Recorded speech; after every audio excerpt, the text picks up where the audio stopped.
Ngayon pag-uusapan natin ang pelikula na adventure thriller na pinamagatang One Piece. Nagsisimula ang pelikula sa 22 taon na ang nakalipas, sa daungan ng Log Town, isang lalaking nagngangalang Gold D. Roger ang nagsilbi sa kanyang sentensya sa elimination. Nakilala siya bilang hari ng mga pirata, matapos ang ilang taong paghahanap, sa wakas ay nahuli siya ni Garp, ang Vice Admiral ng Navy. Sa kabila ng pagiging isang kriminal, si Gold D. Roger ay may isang legion ng mga tagasunod. Bago siya mamatay, nagpasya siyang magbigay ng clue kung saan matatagpuan ang kanyang maalamat na kayamanan.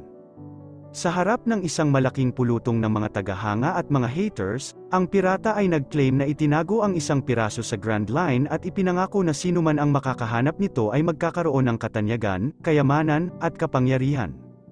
Matapos sabihin ang kanyang mga huling salita, tinanggal si Roger, at nagsimula ang Great Age of Pirates. Ang mga kalalakihan at kababaihan na puno ng pag-asa ay naglakbay sa dagat upang hanapin ang nawawalang kayamanan ng Pirate King, kabilang sa mga ito si Monkey D. Luffy, isang binata na pinangarap mahanap ang One Piece mula pa noong siya ay bata.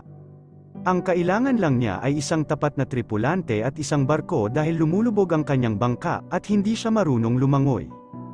Upang maiwasang lemunin ng karagatan, ang binata ay kailangang magtago sa loob ng isang bar aisles at dinadala ng alon hanggang sa isang bangka ay nagpasyang iligtas siya. Pagkatapos ng ilang araw sa dagat, ang kanyang bar aisles ay napunta sa gitna ng isang lugar ng digmaan sa pagitan ng dalawang barkong pirata. Ang isa sa kanila ay kay Captain Alvida, na isang takas na wanted ng Navy at may bounty na 5 milyong berry sa kanyang ulo.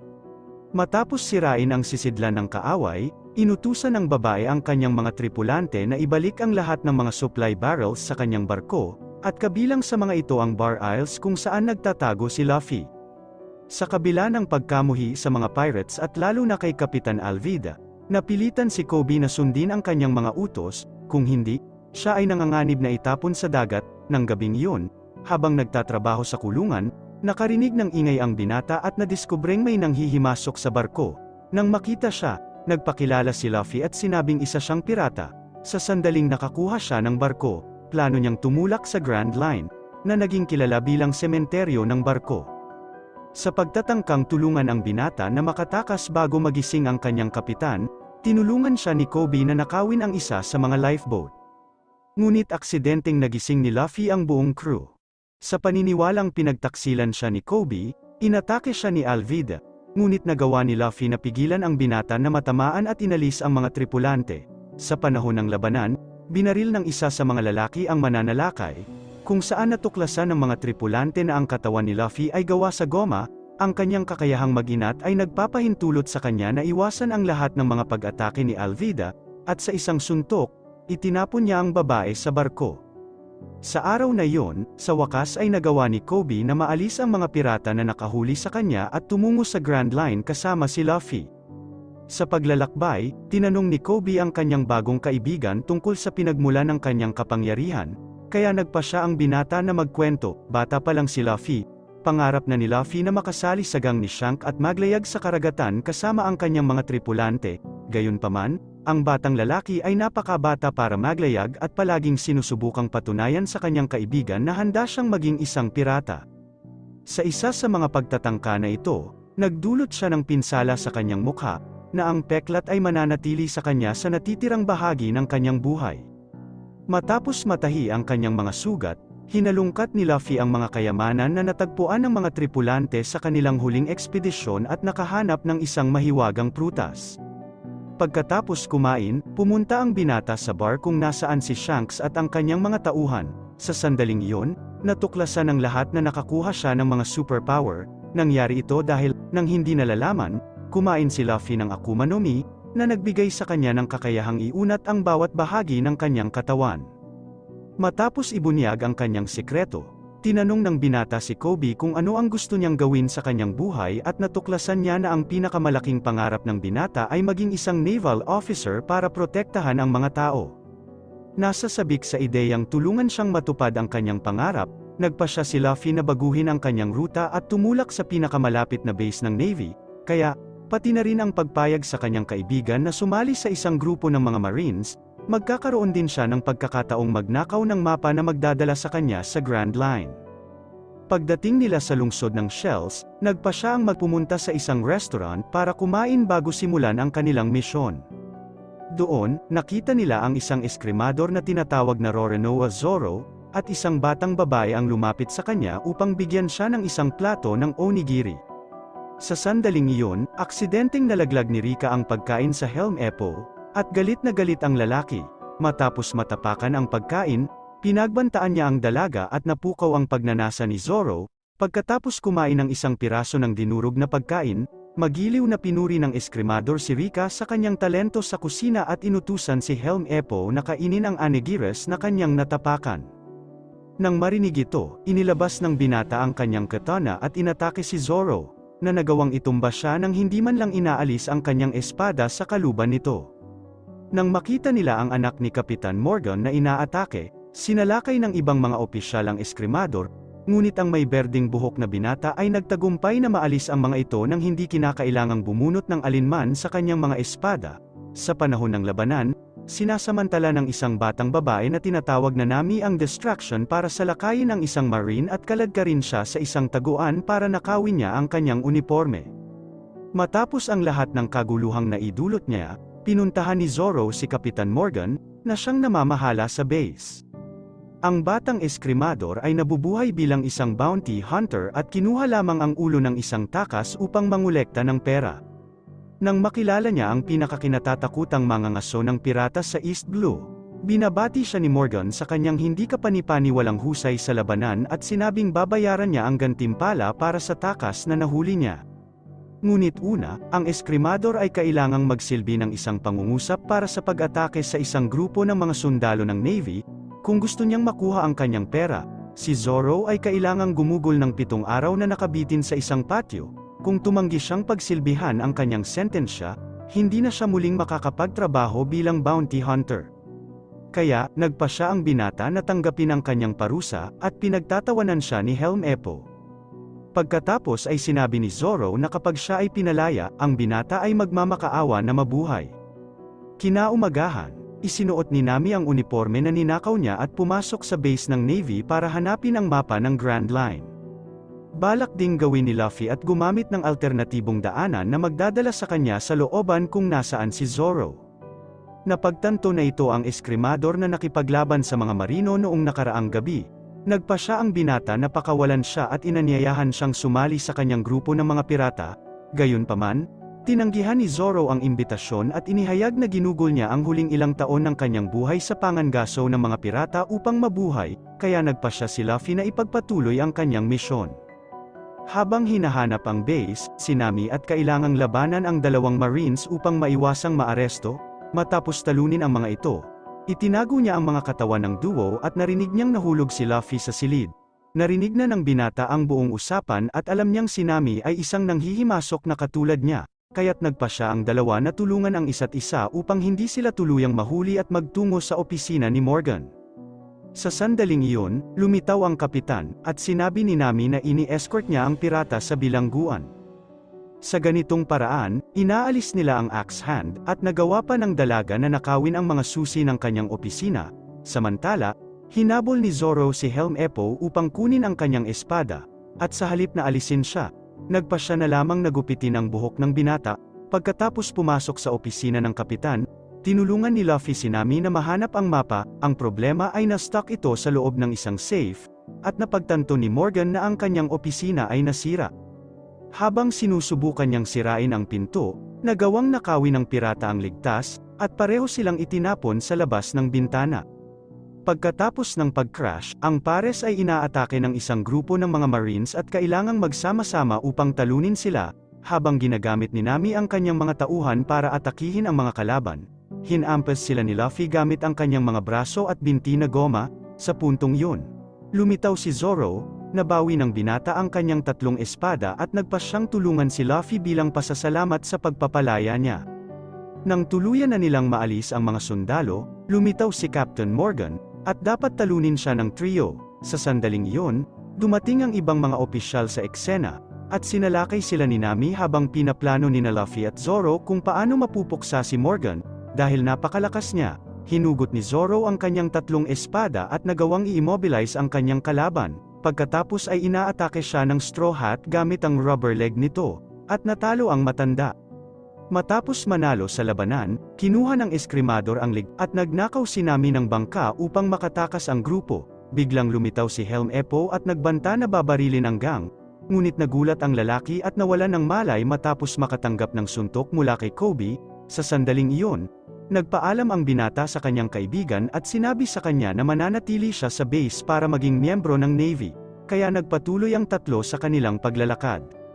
Nang gabing iyon, pagkatapos ng ilang oras ng pagsubok na tuklasin ang sikreto ng sa wakas ay nakuha ni Nami ang kanyang mga kamay sa mahalagang mapa. Nang tila maayos na ang lahat, sinalakay ang bangka, at isang balahibo ng pulang usok ang dahilan upang mawala ng malay ang mga tripulante. Gayunpaman, bago siya mamatay, nagawa ni Luffy na lunukin ang mapa upang panatilihin itong ligtas sa loob ng kanyang sariling katawan. Paggising nila, tinatakpan na lang nila na nakulong sila sa loob ng isang kahon na gawa sa kahoy. Nang ito ay binuksan, napagtanto ng grupo na sila ay dinala sa isang kakaibang circle. Hindi nagtagal ay nadiskubre nila na dinala sila sa isang isla, at ang mga manunood talaga ay ang mga taong bayan na nakakulong. Pagkatapos ay lumitaw si Buggy at ipinahayag na pinaplano niyang nakawin ang mapa ng Grand Line sa loob ng ilang buwan. Gayunpaman, ngayong nagawa na ng mga kabataang iyon ang lahat ng pagsusumikap, mas madali na ang lahat. Nang tumanggi silang ihayag ang lokasyon ng mapa, nagpasya si Buggy na tanungin sila ng hiwalay, at si Luffy ang unang inatake. Sa harap ng buong audience, ang Straw Hat ay nakatali ang mga braso at paa, at ang sabi ng clown ay iuunat niya ito hanggang sasabihin ito sa kanya kung saan nakatago ang mapa. Nang mapansin na hindi gumagana ang kanyang plano, nagpasya si Buggy na umapela sa emosyonal na panig ni Luffy at kinuha ang isang batang lalaki upang gamitin bilang guinea pig para sa kanyang kabaliwan. Kapag napagtanto niya na ang maliit na batang lalaki ay nasa problema, pinamamahalaan ng pirata na palayain ang kanyang sarili at inatake siya. Pagkatapos ay natuklasan ng lahat na si Buggy ay kumain din ng Akuma no Mi at may kakayahang putulin ang kanyang buong katawan. Sa sandaling iyon, ginagamit niya ang pulang usok para mawala ng malay si Luffy. Nang magising siya, natuklasan ng binata na siya ay nakulong sa isang glass box na puno ng tubig dagat. Sa kabila ng pagbibigay sa kanilang mga user ng mahusay na kapangyarihan, ang Akuma no Mi ay may kawalan. Lahat ng kumakain ng prutas na ito ay nanghihina kapag nakipag-ugnayan sila sa karagatan. Kahit na alam niyang maaari siyang maalis sa tangke na iyon, tumanggi si Luffy na ibigay ang mapa sa payaso at tuluyang nalulunod. Sa sandaling iyon, may ilang alaala ang pumapasok sa isip ko. Bilang isang bata, si Luffy ay nahuli ng isang masamang pirata at dinala sa dagat. Balak ng lalaki na iwan ang binata doon para malunod, ngunit tuluyan na itong nilamon ng isang halimaw sa dagat. Si Luffy ang susunod na target, ngunit nailigtas siya ni Shanks. Nakasakay sila sa isang maliit na bangka sa gitna ng karagatan nang lumapit ang nilalang at lamunin ang braso ng lalaking pula ang buhok. Gayunpaman, nang tumingin siya sa mga mata ng pirata, nakaramdam ng pananakot ang halimaw at bumalik sa kailaliman. Sa puntong ito, napagtanto ni Luffy na nilamon na ang braso ng kaibigan at nakonsensya sa nangyari. Makalipas ang ilang araw, nagsimula si Shanks at ang kanyang barkada sa isang bagong paglalakbay, at bilang isang regalo sa Polem, ibinigay niya kay Luffy ang kanyang dayami na sombrero. Mula sa sandaling iyon, ito ang naging pinakadakilang kayamanan ng binata. Habang si Luffy ay nakulong sa glass box, si Zoro ay tinanong ng isa sa mga alipores ni Buggy at ginulo si Cub Aji para makawala si Nami sa hawla at atakihin siya. Pagkatapos ay pinalaya ng dalaga ang kanyang kaibigan, at pareho silang hinahabol ang dayami na sombrero. Nang makita siyang nasa panganib, ginamit ni Nami ang kanyang mga tauhan para basagin ang salamin, at pinaalis ni Luffy ang mapa matapos itong mahuli. Hinati ni Buggy ang kanyang katawan sa 12-dosenang piraso at ginagamit ang bawat isa para atakihin sina Zoro at Nami. Nang makita niya ang ginawa ng payaso sa kanyang mga kasama, inatake siya ni Luffy ngunit natalo rin siya. Sa puntong ito, naisip niya ang pagtrap sa katawan ni Buggy sa loob ng mga crates. Sa tulong ng kanyang mga kaibigan, nagagawa niyang alisin ang bawat bahagi niya. Sa wakas, itinapon ni Luffy ang natitira sa clown sa labas ng tent at nagawang kunin ang mapa bago umalis. Pinalaya ng tatlo ang mga taga-nayon, na labis na nagpapasalamat. Ngayong nasa kanila na ang mapa, ang susunod nilang destinasyon ay ang Grand Line. Ngunit para makarating doon, kailangan nila ng barko, kaya nagpasya ang team na huminto sa Gecko Islands, at sinisiyasat ni Nami ang lokal na seguridad upang malaman ang pinakamagandang oras para magnakaw ng bangka. Habang naglalakad sa paligid ng shipyard, nakita ni Luffy ang perpektong barko at nakilala niya si Usopp, ang binata na nagtatrabaho sa paglilinis ng mga barko ngunit sinasabing siya ay isang mabuting kaibigan ng may-ari ng lahat ng mga barkong iyon. Pagdating niya sa mansyon ay sinalubong ang binata ni Butchie na mukhang hindi natutuwang makita siya. Sa kabutihang palad, dumating si Kaya sa tamang oras at iniimbitahan si Usopp at ang kanyang mga kaibigan sa kanyang birthday party. Si Claudor ang mayordoma ng babae, at kahit kaunti ay hindi niya gusto ang ideyang iyon.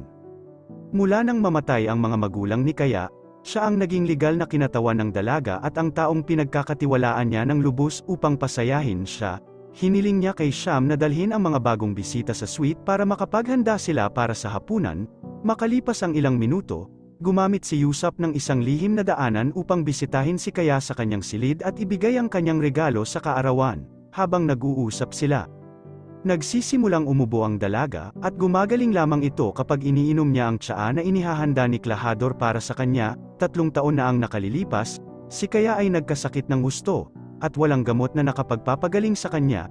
Makalipas ang ilang oras, sumama ang gang sa iba pang bisita sa ballroom, at nakilala ni Nami si Mr. Si Mary, na responsable sa pangangalaga sa pananalapi ni Kaya. Ang lalaki ay nagtrabaho para sa pamilya ng maraming taon at mahal na mahal din ang dalaga. Ngayong siya ay magiging 18, si Kaya ang magiging may-ari ng buong ari-arian ng kanyang mga magulang, at sinisikap ni Mary na balaan siya tungkol sa ilang mga dokumento na balak niyang pirmahan ngunit naantala ni Claudor kapag oras na para sa hapunan. Ngunit naghahain siya ng isang asul na suit na ginawang eksklusibo para kay Kaya, dahil ang dalaga ay kailangang sumunod sa isang napakahigpit na dieta. Gayunpaman, kapag siya ay kakain na, siya ay nagsimulang umubo at dinala sa kanyang silid. Dahil gumigabi na, niyaya niya si Usopp at ang mga kaibigan nito na magpalipas ng gabi sa mansyon. Sa pagtatapos ng party, pumunta si Claredor para kausapin si Mary. Alam niyang susubukan ng lalaki na pigilan si Kaya na ilipat sa kanya ang shipyard. Nagpa siya ang mayordomo na ipakita ang kanyang mga kuko at sinaksak si Maria sa likod pagkatapos kolektahin ang lahat ng mga piraso ng kanyang katawan. Si Buggy ay nakatanggap ng pagbisita mula sa isa sa mga alipores ni Arlong at nahuli niya ito nang matagpuan niya ang lalaking isda. Natuklasan ni Buggy na pag-aari niya ang bayan na kanyang sinibak, at nagpa siya si Arlong na alisin siya. Sa pagtatangkang iligtas ang kanyang sarili, inaangkin ng payaso na alam niya kung nasaan ang mapa ng engranding linya at nag-aalok na tulungan si Arlong na mahanap ito. Sa madaling araw, umalis si Luffy sa kanyang silid upang maghanap ng pagkain, at si Zoro ay naghanap ng isang bote ng rum. Nagkataon namang nagkita ang dalawa at sabay na naglalakad papuntang kusina. Samantala, sinamantala ni Mami ang pagkakataong linisin ang ilang gamit sa mansion ngunit nadiskubre ito nang hindi sinasadyang makapasok siya sa silid ni Kaya. Kahit na nalaman niyang magnanakaw si Nami, hindi nagkikimkim ng masama ang dalaga sa kanya. Sa halip, si Kaya ay nakikipag-chat sa kanyang bisita, at ang dalawa ay naging magkaibigan. Pagdating niya sa kusina, nakita ng dalawang kasama si Usopp, at ipinaalam sa kanila ng binata na may wine cellar sa basement ng mansion. Pagkatapos ay hiniling ni Zoro na gabayan siya doon, at nanatili si Luffy sa kusina upang kainin ang palayok ng sopas na ginawa para kay Kaya. Habang hinahanap ang lugar, natisod si Usopp sa katawan ni Mary, at pagkatapos ay lumitaw si Claddor. Ang lalaking iyon ay talagang tinatawag na Kuro at dating kapitan ng itim na Pasang Pirates. Sinabi ng Navy na ang pirata ay inalis ni Morgan, ngunit tila, pinamamahalaang niyang makatakas sa pag-aalis. Nang matuklasan ang katotohanan, mabilis na hinugot ni Zoro ang kanyang mga espada, ngunit si Sham ay sumilip sa likod niya at inatake siya ng isang bote. Si Usopp ang susunod na target, ngunit nakatakas ang binata at tumakbo para humingi ng tulong. Pagkatapos ay inutusan ni Klahidor ang kanyang mga alipores na itapon si Maria sa mga katawan ng eskrimador sa hukay upang hindi na sila matagpuan. Habang tumatakbo sa paligid ng lungsod na humihingi ng tulong, nakilala ni Usopp sina Kobe at Helm Eppo, na ngayon ay Navy cadets at ipinadala sa isla na may misyon na makuha si Luffy. Kumbinsido na sila ang mabubuting tao. Isiniwalat ni Usopp na ang kanyang kaibigan ay nasa panganib at hiniling sa mga Marines na tulungan siyang arestuhin ang mayordomo. Pagkatapos ng mahabang pakikipag-usap kay Kaya, pumunta si Mami sa kusina at nakitang nahimete si Luffy. Biglang sumulpot si Claudor at ang kanyang mga kasama, at kailangan magtago ng dalaga sa usapan ng tatlo. Naiintindihan ni Nami na nalasan ang sopas na kinain ni Luffy, at galit na galit ang mayordoma dahil balak niyang ibigay ito kay Kaya. Sa sandaling iyon, pinindot ni Kobe ang doorbell, at pumunta ang mayordoma upang sagutin ang pinto. Nang matagpuan niya siya, sinabi ni Usopp na si Claredor ay ang pirata na gustong alisin ang kanyang kaibigan, ngunit dahil wala siyang patunay sa kanyang mga akusasyon, hindi maaring kumilos ang Marines. Pagkatapos ay sinabi ni Helm Epo na ang grupo ay ipinadala upang hulihin ang isang takas na tinatawag na Luffy, at sa isang pagtatangka na mapupuksa ang mga Marines, ipinasa ni Claredor ang binata sa kanila. Sa sandaling iyon, sinamantala ni Nami ang pagiging mag-isa ni Sham para atakihin siya gamit ang kawali, at nagmamadali si Usopp para balaan si Kalia tungkol sa panganib na kinaroroonan ng dalaga. Nang matuklasan niya na ang lalaking pinakapinagkakatiwalaan niya ay nagbabalak na alisin siya, nabigla ang babae, at bumaba lang ang ulo niya nang lumitaw si Nami at ipaalam sa kanya na nilalaso ni Claudor si Kaya sa mga nakaraang taon sa pamamagitan ng tsaa. Mabilis na ginamit ng tatlo ang isa sa mga sikretong daanan upang makatakas, ngunit natagpuan ng mayordomo nang umubo ang dalaga. Sa kabutihang palad, nagawa nilang mapawi ang mga pag-atake at maabot ang lumang silid ng mga magulang ni Kaya. Ilang oras pagkatapos ng pag-atake, nagising si Zoro at nagsimulang umakyat sa balon hanggang sa ibabaw. Sa pagbabalik sa barko ng Navy, nagsimulang magtaka si Kobe kung totoo nga ba ang sinabi ni Usopp, at biglang nagising si Luffy matapos maalis ang lahat ng sopas na kanyang kinain. Nakabawi naman ang binata. Maya-maya, lumitaw si Zoro, at pareho silang bumalik sa mansyon. Samantala, dumating si Claredor sa silid kung saan nagtatago ang tatlo. Ang tatlong kabataan ay kailangang iwasang matagpuan habang nakikinig sa lalaking sumisira sa buong lugar. Nang mapagtanto nilang hindi na sila magtatagal, nagpasya sina Kaya at Nami na harapin ang kalaban, ngunit nahuli sila. Matapos pasukin ang bahay, naghiwalay sina Zoro at Luffy para hanapin ang kanilang mga kaibigan. Ang eskrimador ay nahanap na ni Sham at Bucci. Kailangan niyang labanan ang pirates habang ang Straw Hat ay nakaharap kay Clatter na may mahusay na kasanayan at karunungan. Nagtagumpay si Zoro na talunin ang mga kalaban sa tulong ng kanyang mga espada at humayo upang hanapin ang iba pa niyang gang. Sa puntong ito, sinisikap ni Luffy na huwag hiwain ang kalahidor. Matapos hawakan ang kanyang mga braso, ginamit niya ang sarili niyang ulo para itapon siya palabas ng mansion. Matapos mahuli ang mga impostor, si Luffy at ang kanyang mga kaibigan ay kailangang tumakas, dahil alam na ng Navy na sila ay nasa islang iyon. Bilang gantimpala sa lahat ng tulong na ibinigay ng mga pirata, nagpasya si Kaya na bigyan sila ng barko, at inanyayahan ng mga tripulante si Usopp na samahan sila sa kanilang paglalakbay. Pagkatapos magpaalam kay Kaya, nagtungo ang binata kasama ang kanyang mga bagong kaibigan sa Grand Line, at ipinagdiwang ni Luffy ang kanyang unang barkong pirata. Biglang, nagsimulang salakayin ang kanyang barko, at natuklasan ni Luffy na ang kanyang lolo ang nagsisikap na hulihin siya. Galit na galit, ang Garp ay naghagis ng kanyan sa barko ng binata gamit ang kanyang mga kamay. Ngunit ang dayami na sombrero ay bumubuo ng isang lobo sa kanyang katawan at ibinalik ang pag-atake sa barko ng kaaway. Sa ganitong paraan, nagawa niyang itumba ang isa sa mga layag, at ang mga marino ay nagsimulang gumalaw ng mas mabagal. Dahil dito, nakatakas ang mga pirata, at pagkatapos ng ilang oras na paglalakbay, nagpasyang huminto sa isang maritime restaurant na tinatawag na Varadir. Ang isa sa mga nagluluto ay talagang isang binata na tinatawag na Sanji, na ang talento ay hindi kinikilala ng maayos ni Chef Seth. Pagkatapos magluto ng isa pang ulam na wala sa menu, inutusan si Sanji na maghintay sa mga mesa at kailangang gamitin ang kanyang hindi kapani-paniwalang kasanayan sa martial arts para maputol ang away sa pagitan ng dalawang customer. Nang makitang nawala na sa kanya si Luffy, nakipag-ugnayan ang Garp kay Mihawk, ang pinakamahusay na eskrimador sa mundo. Inutusan ng Garp ang lalaki na kunin ang Straw Hat. Napakalakas ng lalaki na kaya niyang sirain ang isang buong barko gamit ang kanyang espada at sinasabing malapit nang matapos ang kanyang misyon.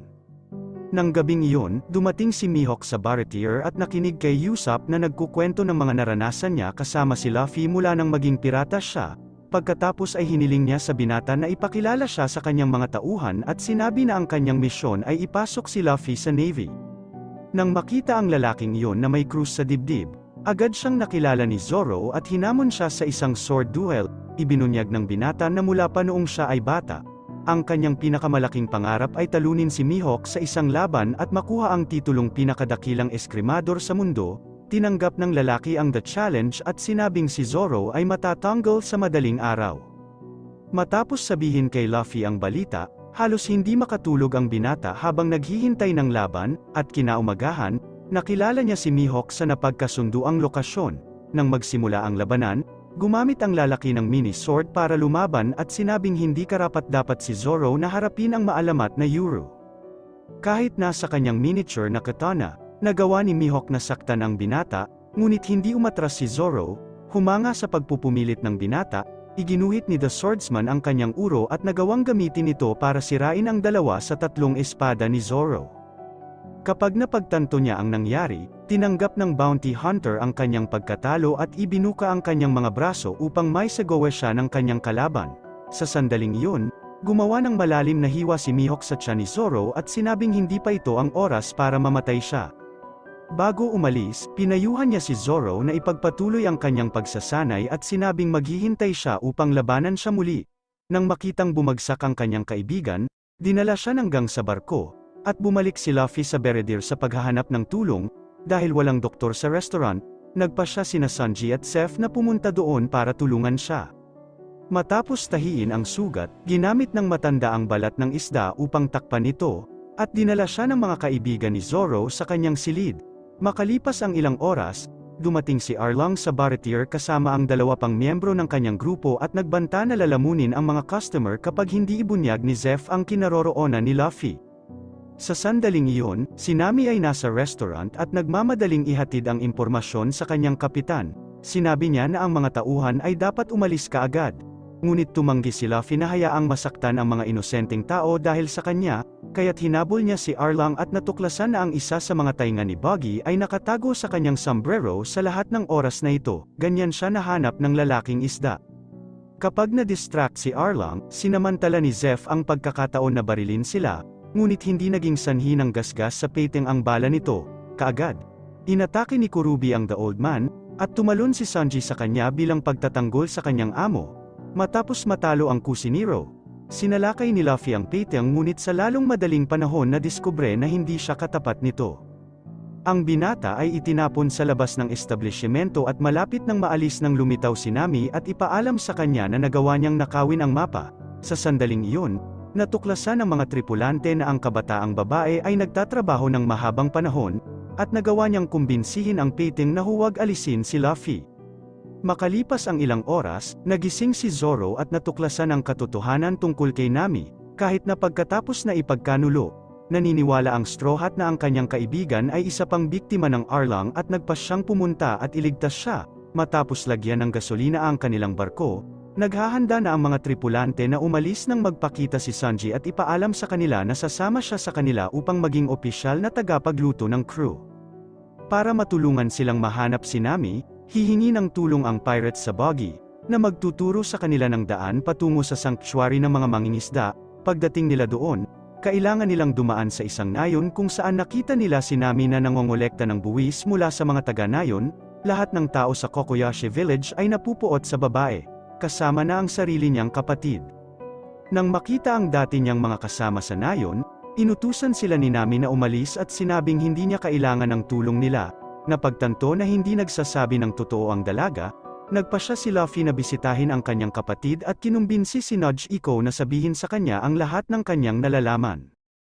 Noong pareho silang bata, ang kanilang nayon ay nilusob ng gang ni Arlong, at ang lahat ng mga taga-nayon ay kailangang magbayad ng buwis upang mabuhay. Dahil wala siyang sapat na pera para iligtas ang sarili, sa mga babae, nagpasya ang ina ng batang babae na isakripisyo ang sarili upang sila ay mabuhay. Matapos marinig ang kwentong ito, nagtataka ang grupo kung bakit nagtatrabaho si Nami para sa lalaking nagtanggal sa kanyang ina, at sigurado si Luffy na pinipilit siyang gawin yon. Noong gabing iyon, ipinaalala ng batang babae kay Arlong ang kasunduan na ginawa nila at sinabing nakolekta niya ang 100 milyong berry para makabili ng Kokoyashi Village. Nagulat nang malaman na nakuha ni Nami ang lahat ng perang ito, hiniling ni Arlong sa kanya na pumunta at kunin ito at ibalik ito sa dambana. Nang pumunta ang dalaga para kunin ang kanyang bayad, inutusan ng peteng si Kurubi na habulin si Nizumi, isang ahente ng Navy na nasa labas ng nayon. Makalipas ang ilang minuto, dumating si Nami sa puntod ng kanyang ina at nagsimulang maghukay. Nang maglabas siya ng dibdib, lumitaw si Nudge Iko at inutusan ang kanyang kapatid na ipaliwanag kung ano ang ginagawa niya sa lahat ng perang iyon. Matapos matuklasan, sinabi ng dalaga na nang mamatay ang kanyang ina, nag-alok siyang magtrabaho sa gang ni Arlang dahil mahusay siyang gumuhit ng mga mapa. Kapalit ng kanyang serbisyo, natanggap ni Nami ang karapatang bumili ng Kokoyashi Village sa halagang 100 milyong berry. Ito ay magbibigay sa kanya ng pagkakataong palayain ang kanyang mga tao. Nang matuklasan ang katotohanan, nakonsensya si Nudge Iko sa pagkamuhi sa kanyang kapatid sa loob ng maraming taon at humihingi ng tawad sa kanya. Sa sandaling iyon, lumitaw si Nizumi kasama ang iba pang mga Marines at kinumpiska ang kayamanan sa pagkukunwari na ang pera ay ninakaw. Nang makita niyang kinukuha ng mga lalaking iyon ang perang ginugol niya sa buong buhay niya, nawala ng pag-asa si Nami at tumakbo sa dalampasigan. Gayunpaman, nagawa na nilang makatakas. Maya-maya pa ay lumapit si Luffy. Sa unang pagkakataon sa kanyang buhay, ipinagtapat ni Nami na kailangan niya ng tulong. Nang makita niya ang kanyang mga kaibigan na handang tumulong sa kanya pagkatapos ng lahat ng kanyang ginawa, ang dalaga ay naantig at lalo pang nagulat nang makita niyang ang mga taga-nayon mismo ay nagsasama-sama upang suportahan siya. Nang umagang iyon, sinalakay ng 5 magkakaibigan ang santuaryo at nagsanib puwersa upang labanan ang isang labanan laban sa mga mangingisda. Hinahabol ni Luffy at Nami si Arlang, habang ang iba sa team ay humaharap sa kanyang mga tagasunod. Sa puntong ito, si Usopp ay nagsimulang habulin ni Chu at tumakbo sa kagubatan na umaasang mawala siya.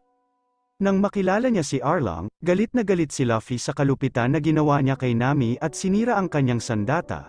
Pagkatapos ay inutusan niya ang kanyang kaibigan na umalis doon habang inaalis niya ang pating, tulad ng ginawa niya sa lahat ng nagtangkang saktan ang kanyang mga kaibigan.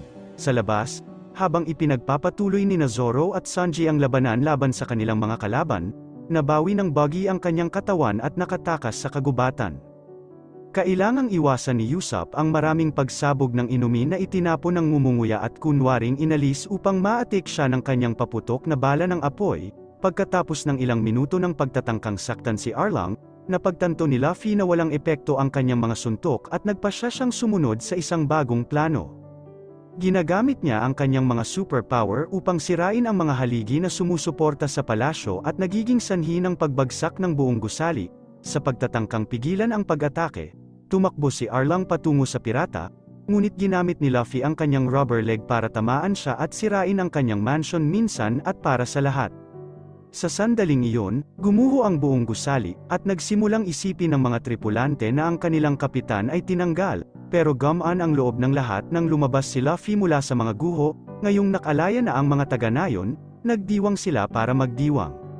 Sa Navy ay naantala ang pagdiriwang, pagkatapos ay inutusan ng Garp ang kanyang mga tauhan na palibutan ang mga tripulante at haminin si Luffy na makipaglaban. Hindi pa rin matanggap ng matanda ang katotohanan na pinili ng kanyang apo na maging isang pirata sa halip na sundin ang kanyang mga yapak at maging isang marine. Bagamat matanda na siya at walang special powers, napatunayang mas malakas ang GARP kaysa kay Luffy at itinatapon niya ang binata sa tuwing sinusuntok niya ito. Pagkatapos ng ilang suntok, halos hindi na makagalaw ang Straw Hat, pero sinabi niyang hinding-hindi siya susuko sa kanyang pangarap. Nangako ang binata na malapit na siyang makahanap ng isang piraso at nagsimulang ngumiti habang iniisip niya ang kanyang sarili bilang hari ng mga pirata. Sa sandaling iyon, tinitingnan ng Garp ang kanyang apo at naaalala ang gintong D. Roger, na kahit na sa harap ng elimination ay hindi nawala ang kislap sa kanyang mga mata. Kaagad, pinalaya ng Vice Admiral si Luffy at nagpasya na hayaan siyang pumunta sa kanyang paraan. Pagkatapos magpaalam sa binata, inutusan niya ang kanyang mga tauhan na arestuhin si Arlang at ang kanyang mga tagasunod. Kinaumagahan, pumunta si Kobe upang ibalita sa kanyang matandang kaibigan, at tuwang-tuwa si Luffy nang matuklasan na ang kanyang mukha ay nasa isang wanted poster. Pagkatapos magyakapan, muling nagpaalam ang dalawang magkaibigan, at pumunta ang kapitan para sabihin sa kanyang barkada ang balita. Ngayong ang ulo ni Luffy ay nagkakahalaga ng 30 milyong berry, hindi mabilang na mga bounty hunters ang hahabol sa kanya at sa kanyang mga tauhan, ngunit hindi iyon nag-aalala sa kanya. Bago magsimula sa kanyang susunod na pakikipagsapalaran, ang Straw Hat ay tumatanggap ng regalo mula sa kanyang mga kasama at nakakakuha ng personalized na benta para sa kanyang barko. Sa sobrang tuwa, Pakiramdam niya ay nasa kanya na ang lahat ng kailangan niya para magtagumpay sa kanyang misyon, at dito nagtatapos ang pelikula. Maraming salamat sa panunood.